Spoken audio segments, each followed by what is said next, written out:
Hey guys, so today I wanted to do a quick review on this Oster blender. I absolutely love it, guys. It is super strong, very powerful. I'm actually going to show you a small little clip of how well it works, especially whenever I cook salsas, guys. You need a very strong blender, and this blender is it. I am going to add that small little clip at the end of the video, but first I'm going to go over all of its features, and then I'll show you the clip at the end of the video. So first we're going to start off with the cup, guys. It is huge. It is super powerful. It's very big. It holds up to 1.25 liters, guys, and whenever you turn it around you can measure it by cups, and this is up to 6 cups. Now on the inside, guys, we have the blades. Now I really like the blades, guys, because we have some blades going up, some blades going to the side, and some blades going down, which is great. That means it is very strong, it is very powerful, and it blends everything very nicely because it's able to capture everything. And now the base, guys, we have a lot of presets here. We have the smoothies preset, we have the food chop slash salsa preset,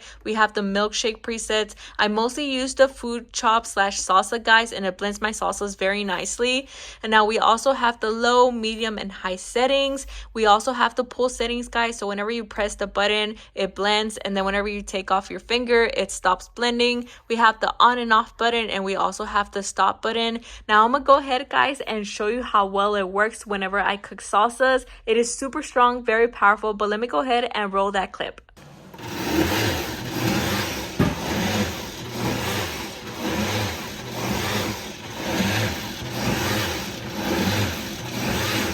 Se quedó bien.